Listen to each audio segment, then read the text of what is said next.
मैं सबसे पहले तो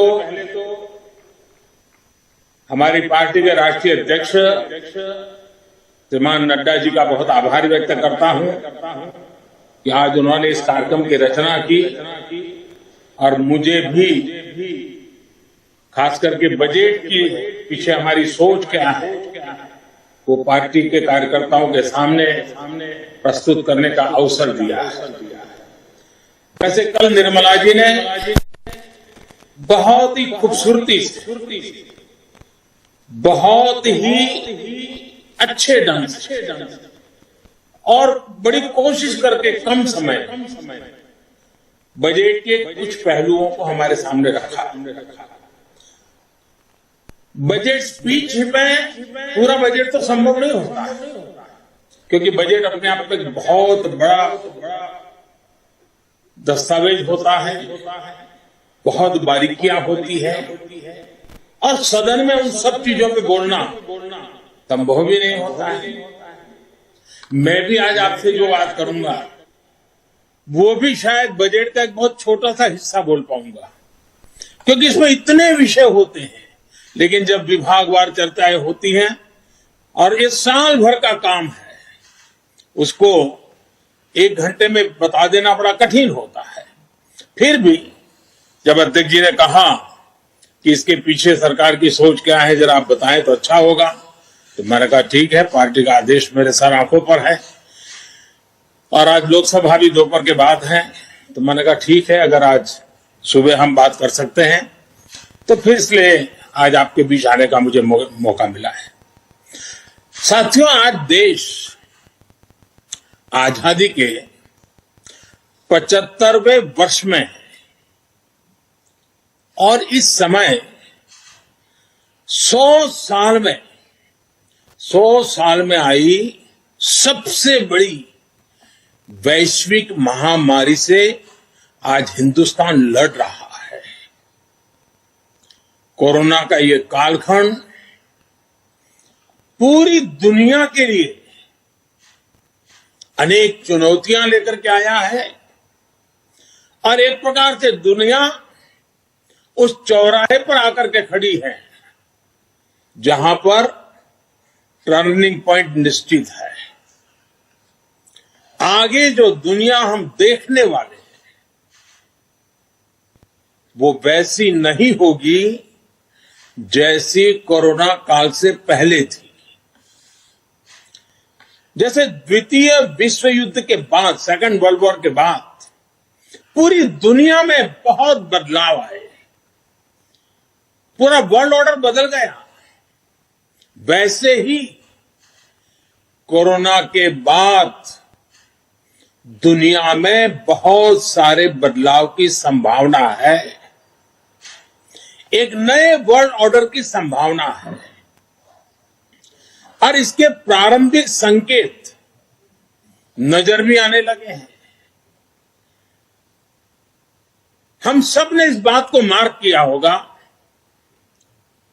अनेक कोने से सुना होगा, बहुत सी चीजें पढ़ी होगी और आप भी दुनिया में कहीं जाते होंगे, मिलते होंगे तो आप भी अनुभव करते होंगे। आज भारत की तरफ देखने के विश्व के नजरिए में बहुत बड़ा बदलाव आ रहा है। भारत जैसे विशाल देश को, लोकतांत्रिक देश को और इतने बड़े समाज में इतनी बड़ी विविधताओं को संभालते हुए चल रहे देश को अब दुनिया के लोग भारत को अधिक मजबूत रूप में देखना चाहते हैं और इसलिए पूरा विश्व भारत के लिए नए सिरे से जब देख रहा है तो हमारे लिए भी आवश्यक है कि हम हमारे देश को तेज गति से आगे बढ़ाएं, अनेक विविध क्षेत्रों में बदलाव लाएं, मजबूती लाएं। ये समय नए अवसरों का, नए संकल्पों की सिद्धि का समय है। बहुत जरूरी है कि भारत आत्मनिर्भर बने और आत्मनिर्भर तो बने ही, आत्मनिर्भर भारत की नींव पर एक आधुनिक भारत का निर्माण हो। कल जैसा मैंने पहले कहा, निर्मला जी ने जो बजट पेश किया है, बाय एंड लार्ज हम देखें, पॉलिटिकल एंगल अगर हम छोड़ दें तो जो आर्थिक विषय के लोग हैं, समाज जीवन के लोग हैं, अखबारों में भी देखेंगे, कल टीवी चैनलों की डिबेट में देखेंगे, बजट का बहुत स्वागत हुआ है, बहुत सराहना हुई है। और आपने भी देखा होगा कि इस बजट में देश को आधुनिकता की तरफ ले जाने की दिशा में कई महत्वपूर्ण कदम है। साथियों, जब हम आज के बजट की चर्चा करेंगे तो सापेक्ष भी होती है, कुछ तो पुरानी बातों की तुलना करेंगे तब पता चलता है। बीते 7 वर्षों में जो निर्णय लिए गए, जो नीतियां बनी, पहले की जिन नीतियों में गलतियों को सुधारा गया, उस वजह से आज भारत की अर्थव्यवस्था का निरंतर विस्तार हो रहा है। 7-8 साल पहले भारत की जीडीपी 1,10,000 करोड़ रुपए की थी। आज भारत की अर्थव्यवस्था 2,30,000 करोड़ के आसपास की है। वर्ष 2013-14 में भारत का एक्सपोर्ट 2,85,000 करोड़ रुपए होता था। आज भारत का एक्सपोर्ट 4,70,000 करोड़ रुपए के आसपास पहुंचा है। 7 साल पहले करीब $275 बिलियन का विदेशी मुद्रा रिजर्व हमारे देश के पास था। आज देश का विदेशी मुद्रा रिजर्व $630 बिलियन को पार कर गया है। वर्ष 2013 में देश में $36 बिलियन का विदेशी निवेश एफडीआई था। पिछले साल ये $80 बिलियन को पार कर चुका है। कोरोना के इस काल में भी भारत ने अपनी अर्थव्यवस्था की मजबूती से दुनिया का एक विशेष रूप से ध्यान आकर्षित किया है। आज भारत दुनिया के उन देशों में है जहां के इकोनॉमिक इंडिकेटर्स में बहुत तेजी से सुधार आ रहा है और फंडामेंटल्स मजबूत है। इस साल का बजट इसे और गति देने वाला है। साथियों, जब गरीब को मूलभूत सुविधाएं मिलती हैं तो वो अपनी ऊर्जा, अपने विकास, देश के विकास में लगाते हैं। इस बजट का भी फोकस गरीब, मिडिल क्लास और युवाओं को बुनियादी सुविधाएं देने और आय के स्थायी समाधानों से जोड़ने पर है। हमारी सरकार मूलभूत सुविधाओं के सैचुरेशन पर काम कर रही है और यह बात मैंने लाल किले पर से भी कही थी। अब मैं एक छोटा उदाहरण देता हूं। जैसे जल जीवन मिशन, अब हम हमेशा सुनते आए हैं, गांव में, घर में, समाज में, सरकार में, राजनेताओं में, सब में क्या सुनते हैं? हर कोई कहता है जल ही जीवन है। सुनना तो बहुत अच्छा लगता है, लेकिन ये भी सच्चाई है, पानी की दिक्कत, पानी की कमी, गरीब के जीवन की, महिलाओं के जीवन की सबसे बड़ी चुनौतियों में से एक है, और आजादी के 75 साल के बाद भी है। किसान को भी, छोटे किसान को खासकर, पानी के बिना बहुत दिक्कतें हैं। हमारी सरकार के प्रयासों से आज देश में करीब करीब 9 करोड़ ग्रामीण घरों में नल से जल पहुंचने लगा है, और इसमें से करीब करीब 5 करोड़ से ज्यादा पानी के कनेक्शन जल जीवन मिशन के तहत पिछले 2 वर्ष में दिए गए हैं। अब बजट में घोषणा की गई है कि इस साल करीब 4 करोड़ ग्रामीण घरों को पाइप से पानी का कनेक्शन दिया जाएगा। और जब ग्रामीण घर की बात आती है तो उसमें अधिकतम समाज किसानी से जुड़ा हुआ होता है, खेत के काम से जुड़ा हुआ होता है। उसका समय बचेगा, माताओं बहनों का समय बचेगा, वो कृषि के समय में अपना योगदान दे पाएगी। इस पर पानी पहुंचाने के लिए, घरों में पानी, मेरी माताओं बहनों को कष्ट से मुक्ति दिलाने के लिए पहले करीब 40,000 करोड़ से ज्यादा खर्च किया था, अभी 60,000 करोड़ रुपए से ज्यादा खर्च किए जाएंगे। कभी हमारे देश में हमारी माताओं बहनों को, गांव को पानी के लिए 1 लाख करोड़ रुपया खर्च करके आगे बढ़ना ये छोटे निर्णय नहीं है। देश के अलग अलग हिस्सों में नदियों को लिंक करने के अनेक प्रस्ताव इस बजट में हैं।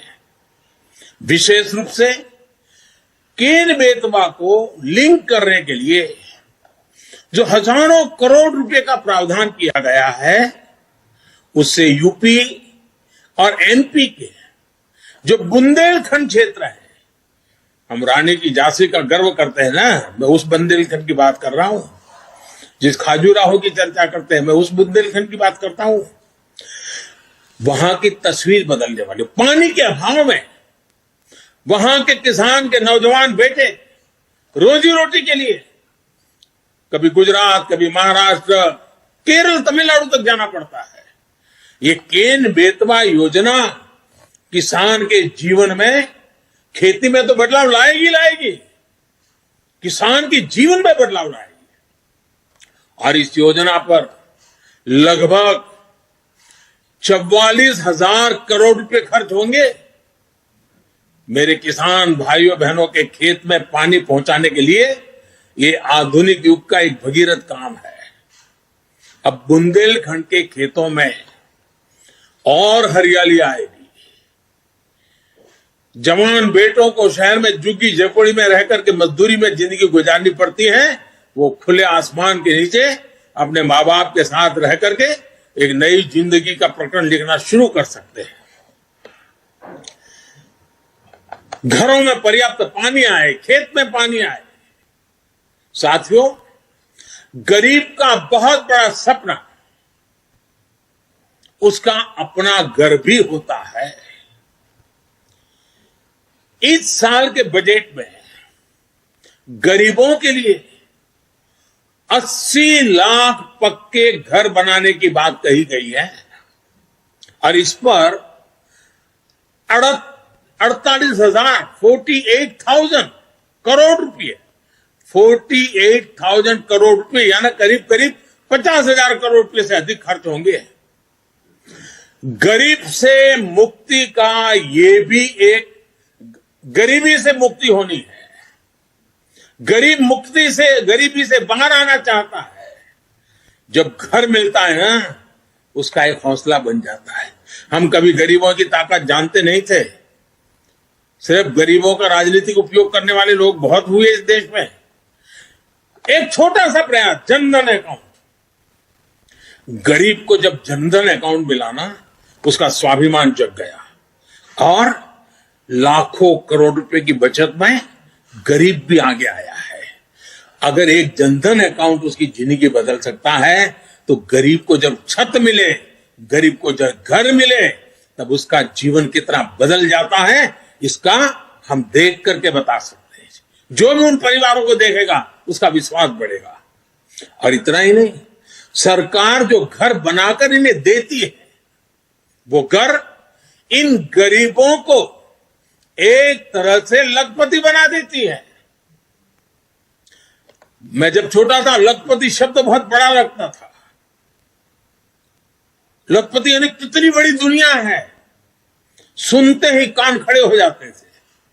लेकिन हमने जो गरीबों को घर दिया है ना, उसकी कीमत के हिसाब से देखे तो हमने पिछले 7 साल में 3 करोड़ गरीबों को पक्के घर देकर उन्हें लखपति बनाया है। जो गरीब थे, जो झोपड़पट्टी में रहते थे, अब उनके पास अपना घर है। पहले के मुकाबले हमारी सरकार ने इन घरों के लिए राशि भी बढ़ाई है और समय की ध्यान को रखते हुए घरों की साइज भी बढ़ाई है, ताकि बच्चों की पढ़ाई न छूट जाए, बच्चों के लिए पढ़ाई के लिए जगह मिल जाए। बड़ी बात यह भी है कि इसमें से ज्यादातर घर महिलाओं के नाम पर भी है, यानी हमने महिलाओं को घर की मालकिन भी बनाया है। साथियों, हम सामाजिक न्याय के लिए तो हमेशा काम करते हैं और इसे अपना दायित्व समझते हैं। जैसे समाज की भलाई के लिए सामाजिक न्याय बहुत जरूरी है, वैसे ही देश की भलाई के लिए भी देश का संतुलित विकास भी जरूरी है। भारत जैसे देश में कोई क्षेत्र पिछड़ा रहे, कोई इलाका अविकसित रह जाए, ये ठीक नहीं है।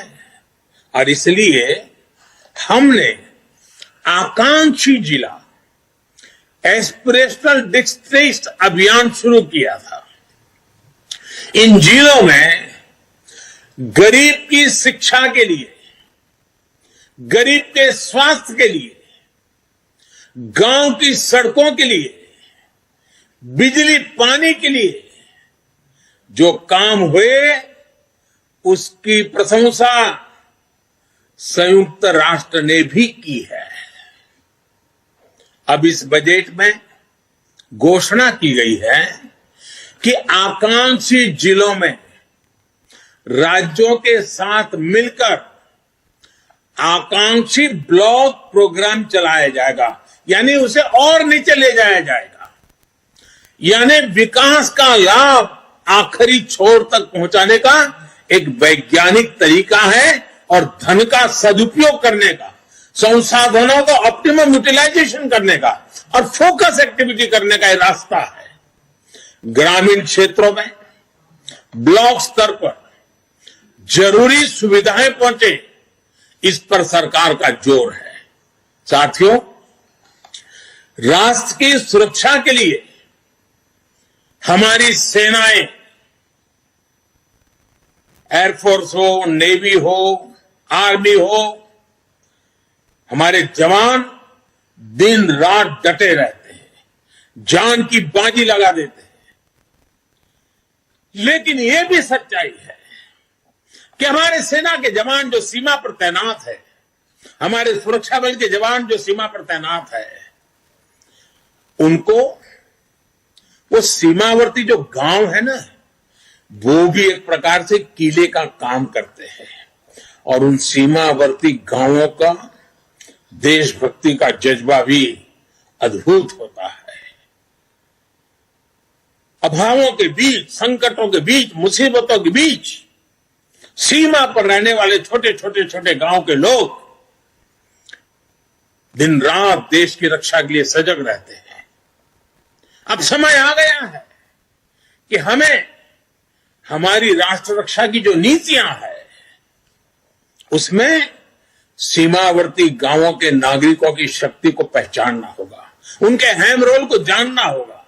और इसलिए हमने ध्यान आकर्षित किया है कि सीमावर्ती जो हमारे आखिरी गांव है हिंदुस्तान के कोने कोने में है, उन गांवों को विकास की यात्रा में पीछे नहीं रहने देना है। इस वजह से हम वर्षों से सीमावर्ती गांवों से पलायन होते भी देख रहे हैं। किसी भी देश की रक्षा के लिए यह पहलू ठीक नहीं है। इस बात को समझते हुए सीमा पर मौजूद गांवों के विकास के बारे में नए सिरे से सोचा गया है। एक होलिस्टिक अप्रोच के साथ हम आगे बढ़ना चाहते हैं। ऐसे गांवों में हर प्रकार की सुविधा हो, बिजली हो, पानी हो, सड़क का इंतजाम हो। इसके लिए बजट में विशेष वाइब्रेंट विलेज प्रोग्राम का ऐलान किया गया है। हमारे अनेकों सीमावर्ती गांव टूरिस्ट स्पॉट बन सकते हैं।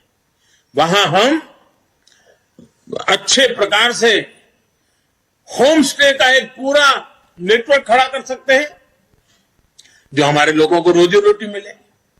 प्रकृति प्रेमियों के लिए भी ये हमारे सीमावर्ती क्षेत्र हैं, वो आकर्षण का केंद्र बन सकते हैं। और मैंने तो गुजरात में कच्छ में रणोत्सव करके देखा है कि अगर उन आखिरी गांवों को हम वाइब्रेंट बना दें तो सुरक्षा की दृष्टि से भी बहुत लाभ होता है। अब हमारा उत्तराखंड देखिए, उसकी सीमा ऊपर के गांव, हमारा लेह लद्दाख देखिए, हमारा अरुणाचल देखिए। ये वाइब्रेंट विलेज प्रोग्राम इन सभी गांवों को बहुत मदद करेगा। इसके साथ साथ होलिस्टिक अप्रोच होने के कारण एनसीसी का भी एक नया विचार हुआ है। एनसीसी के लिए खर्च होता है, बड़े शहरों में एनसीसी होती भी है। अब हमने तय किया है कि सीमावर्ती गांव, वो जो ब्लॉक होगा और वहां जो स्कूल होगी नजदीक में, हम एनसीसी का वहां केंद्र शुरू करेंगे, एनसीसी की गतिविधि चलाएंगे, ताकि ये सीमा पर रहने वाले बच्चे एनसीसी से ट्रेन होकर के भविष्य में आसानी से सुरक्षा बलों में जाकर के राष्ट्र रक्षा का नेतृत्व कर सकते हैं। इन पहाड़ी क्षेत्रों के हमारे बच्चों की ताकत बहुत बड़ी होती है। साथियों, राष्ट्र रक्षा से जुड़े एक और बड़े अभियान की बजट में घोषणा की गई है। ये है पर्वतमाला परियोजना। ये हिमालय के क्षेत्रों में आधुनिक कनेक्टिविटी और आधुनिक इंफ्रास्ट्रक्चर को विस्तार देने वाली है। इससे पहाड़ों में आवाजाही भी आसान होगी, टूरिस्टों के लिए जाने की सुविधा तो होगी। वहां अगर तीर्थ क्षेत्र है तो वहां जाने वाले तीर्थयात्रियों को सुविधा होगी, लेकिन साथ साथ हमारी सेना को तो लगातार उन क्षेत्रों में जाना होता है, उनके लिए भी ये बहुत सुविधाजनक होगा। हमारे छोटे किसानों को होगा। देश के अनेक हिस्सों में जीरो बजट प्राकृतिक खेती पर काम चल रहा है। छोटा किसान, और हमें ये देखना होगा, जब हम किसान की बात करते हैं तब हमारी प्राथमिकता छोटा किसान ही रहनी चाहिए। 80-85% हमारे छोटे किसान हैं। अगर एक बार हमारा छोटा किसान मजबूत बनता है, ताकतवर बनता है, देश की ग्रामीण जीवन बदल जाता है। और इसलिए हमने इस पर बहुत ध्यान केंद्रित किया है। हमने देखा है देश में कौन सी बातें हम सुनते आए हैं। गरीबी हटाने की बातें तो हुई, लेकिन होता क्या था, और वो गलत होता था, मैं नहीं कहता। कई इंडस्ट्रियल कॉरिडोर बनते थे, कई इकोनॉमिक कॉरिडोर बनते हैं। हमने भी आकर देश में 2 डिफेंस कॉरिडोर बनाए हैं, लेकिन अब हम देश में पहली बार एक और कॉरिडोर बना रहे हैं जो इस बजट में घोषणा की गई है। प्राकृतिक खेती का कॉरिडोर, नेचुरल फार्मिंग का कॉरिडोर बनाने की दिशा में बढ़ रहे हैं। नेचुरल फार्मिंग का कॉरिडोर लगभग 2,500 किलोमीटर लंबा होगा, करीब 10 किलोमीटर चौड़ा होगा, और पहले चरण में उत्तराखंड, उत्तर प्रदेश, बिहार, झारखंड और पश्चिम बंगाल में मां गंगा के किनारे 5-5 किलोमीटर चौड़ा, दोनों तरफ 5-5 किलोमीटर नेचुरल फार्मिंग का एक कॉरिडोर तैयार किया जाएगा। पूरी इकोसिस्टम बनेगी, उसकी प्रोडक्ट की वैश्विक वैल्यू बढ़ने वाली है। खेती के जीवन को बदलाव लाने का ये एपिक सेंटर बन जाएगा। ये कॉरिडोर पूरे हिंदुस्तान के किसानों के लिए प्रेरणा का कारण बनने वाला है। और इन सारे कारणों से जो हमारा गंगा स्वच्छता अभियान चल रहा है, उसमें एक बड़ी मदद मिलेगी, क्योंकि खेत में जो केमिकल उपयोग होता है, जब बारिश आती है तो केमिकल का काफी हिस्सा बहकर के पानी में जाता है, नदी में जाता है।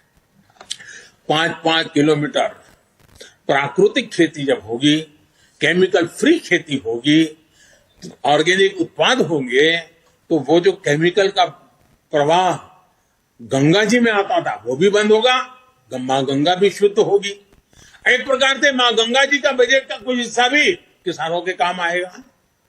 और ऑर्गेनिक उत्पाद की आज बाजार में कीमत बहुत बड़ी है, दुनिया में मांग है, और भारत विश्व के कृषि बाजार में बड़ी ताकत के साथ जाने का रास्ता ऑर्गेनिक खेती है। साथियों, सरकार द्वारा मोटे अनाज,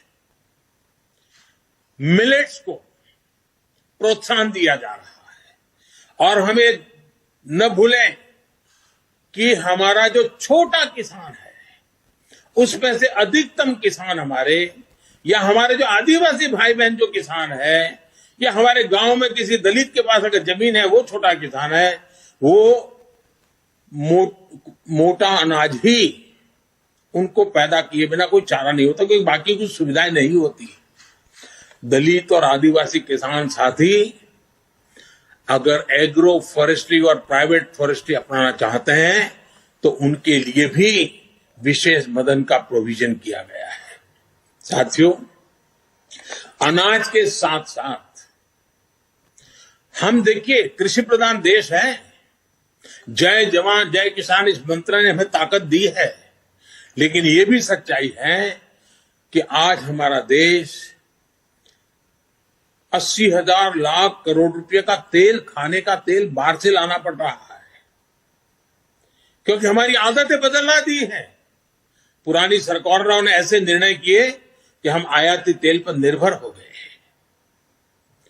उसी प्रकार से पल्सीज, हमारे यहां जो वेजिटेरियन सोसाइटी है, उसको प्रोटीन के लिए, कुपोषण के लिए लड़ाई लड़ने में हमारे लिए पल्सीज की बहुत, दाल है, मूंग है, उड़द है, चना है, इसकी बहुत जरूरत होती है। अब हमारे लिए आवश्यक है कि हम खाने के तेल में आत्मनिर्भर कैसे बने, हम दाल, पल्सीज में आत्मनिर्भर कैसे बने। और इसलिए खाने के तेल में आत्मनिर्भरता के लिए एक राष्ट्रीय मिशन अभी अभी देश में प्रारंभ किया गया है। और हर साल जो लाखों करोड़ रुपए हम खाद्य तेल खरीदने के लिए विदेश भेजते हैं, वो पैसे मेरे देश के किसानों के भेज जाए। जो खेती में पसीना बहाने वाला हमारा किसान है, उसके नसीब में आए, उसलिए हम योजनाओं पर बल दे रहे हैं। अन्नदाता को ऊर्जादाता बनाने का भी एक बहुत बड़ा अभियान निरंतर चल रहा है, जिसके माध्यम से खेत में ही सोलार पैनल लगाने के लिए मदद दी जा रही है। आदिवासी किसानों को भी वनोपज से अधिक लाभ हो, इसके लिए बड़े स्तर पर वन धन योजना सफलता के साथ चल रही है और बजट से उसको बल भी दिया जा रहा है। साथियों, सरकार ने हमेशा किसानों के हित में हर जरूरी कदम उठाए। अब आप देखिए, बजट में रिन्यूएबल एनर्जी का खर्चा पड़ेगा, लेकिन उसमें एक महत्वपूर्ण खर्चा है किसानों के लिए सोलर पंप। अगर सोलर पंप हम सबसे ज्यादा किसानों के पहुंचाएंगे, सूर्य शक्ति से चलने वाला पंप, किसानों को रात को जागना नहीं पड़ेगा, दिन में ही अपने खेती कर लेगा, पानी पहुंचा देगा, शाम को परिवार के साथ अपना समय बिता पाएगा और उसका खर्च भी कम हो जाएगा। इसके लिए भी सोलार पंप का बहुत बड़ा बजट हमारे किसानों तक हम पहुंचा रहे हैं। साथियों, पिछले बजट में फर्टिलाइजर की सब्सिडी 80,000 करोड़ रुपए से भी कम रखी गई थी, 79,000 करोड़। लेकिन कोरोना के कारण अंतर्राष्ट्रीय कीमतों में सप्लाई चेन में गड़बड़ होने के कारण बहुत बड़ा उछाल आया। अब जहां हम करीब 80,000 करोड़ का प्रावधान किया था, हमें 60,000 करोड़ और लगाने पड़े। करीब करीब 1,40,000 करोड़ रुपया फर्टिलाइजर के लिए, जो पहले कभी नहीं करना पड़ा था। इसलिए क्योंकि फर्टिलाइजर का दाम बढ़ा है, लेकिन वो किसान पर बोझ न बने, इसलिए सरकार ने उसको झेला ताकि किसानों की लागत न बढ़े, उन पर अतिरिक्त बोझ न आए।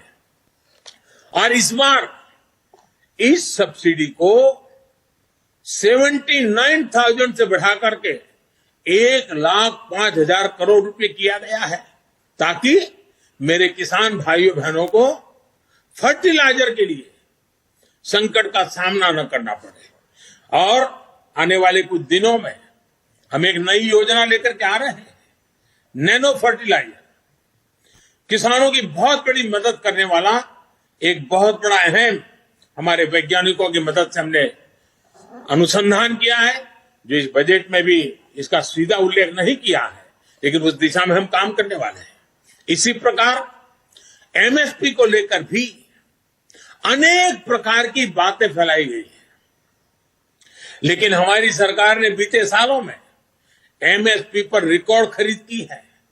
सिर्फ धान की ही बात करें, धान की, जो सीधे सीधे छोटे किसान की जिंदगी से जुड़ा हुआ है, और छोटे किसान की खेती जेब के लिए नहीं, जीवन के लिए होती है।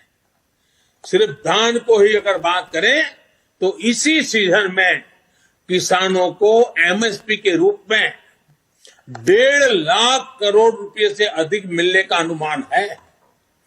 बजट में प्रावधान किया गया है कि 2,37,000 करोड़ रुपए का एमएसपी किसानों के बैंक खाते में सीधे ट्रांसफर किया जाएगा।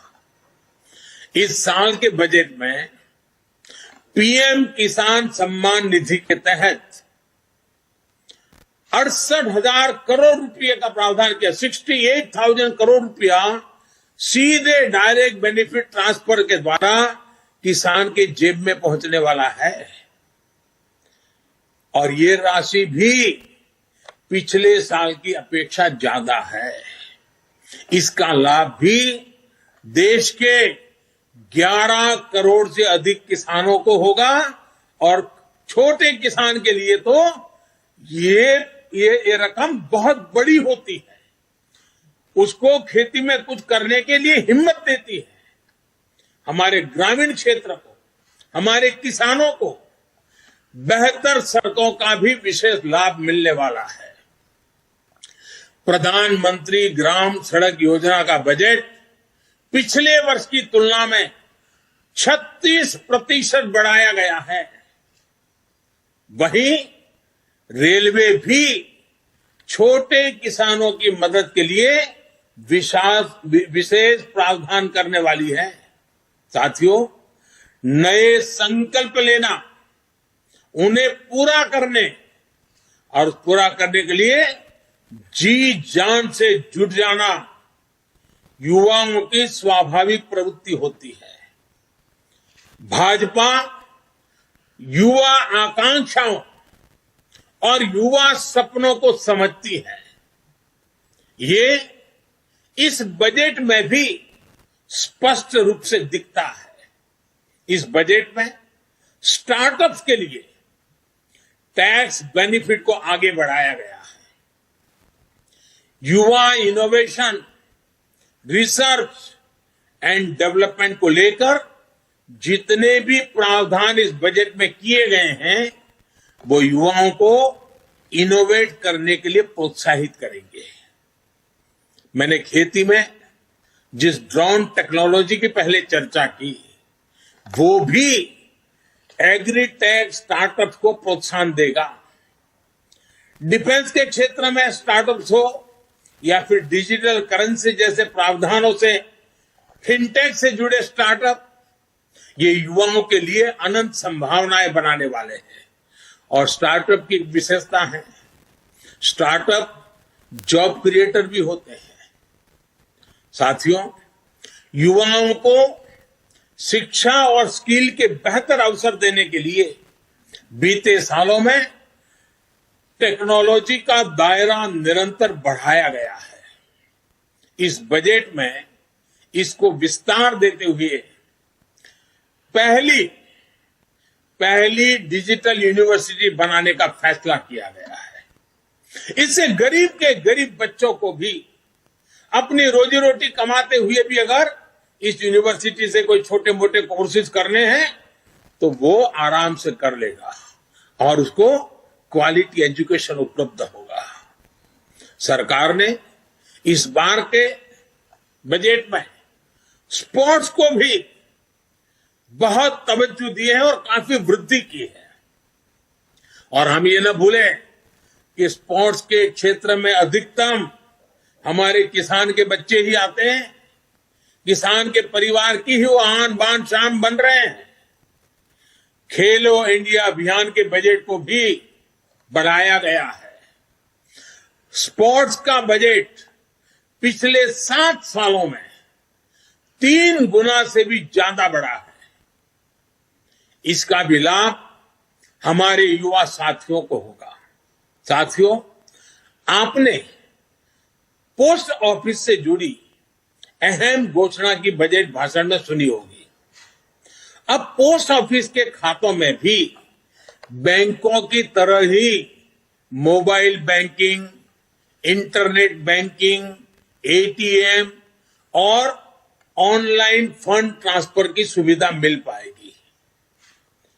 अभी देश में 1.5 लाख से अधिक पोस्ट ऑफिस हैं, जिसमें से अधिकतर गांवों में है। पोस्ट ऑफिस में जिनके सुकन्या समृद्धि अकाउंट और पीपीएफ अकाउंट है, उनको भी अब अपनी किस्त जमा करने पोस्ट ऑफिस जाने की जरूरत नहीं है। अब वो सीधे अपने बैंक अकाउंट से ऑनलाइन ट्रांसफर कर पाएंगे। इससे गांवों में रहने वाले किसानों, मजदूरों, वरिष्ठ नागरिकों, महिलाओं को विशेष रूप से बहुत सुविधा होगी। और हम जानते हैं, हमने एक पूरे देश का किसानों के लिए डिजिटल मार्केट प्लेटफॉर्म खड़ा किया है, ई-नाम। अब ई-नाम योजना के तहत जो किसान कारोबार करता है, उसको भी अपनी फसल बेचने के सारा कारोबार पोस्ट ऑफिस में ही बैंकिंग व्यवस्था होने के कारण बहुत आसानी से मेरा किसान अपना कारोबार कर लेगा। साथियों, आज सस्ता और तेज इंटरनेट भारत की पहचान बन चुका है। बहुत जल्द सभी गांव तक ऑप्टिकल फाइबर कनेक्टिविटी पूरी होगी। 5G सर्विस की लॉन्चिंग भारत में ईज ऑफ लिविंग और ईज ऑफ डूइंग बिजनेस को एक अलग ही आयाम देने वाली है। इससे सिर्फ इंटरनेट ही तेज नहीं होगा, डेटा स्पीड ही नहीं बढ़ेगी, बल्कि रिमोट सर्जरी के लेकर स्मार्ट ट्रांसपोर्टेशन तक अगर ड्रोन से मुझे दूर सुदूर पहाड़ के कोई फल फूल अगर नजदीक में शहर लाना है तो ड्रोन से उठा करके आराम से ले आ पाऊंगा। यानी सारे स्मार्ट ट्रांसपोर्टेशन के लिए भी ये सारी टेक्नोलॉजी गांव को, गरीब को, किसान को भी बहुत बड़ा अवसर देने वाली है।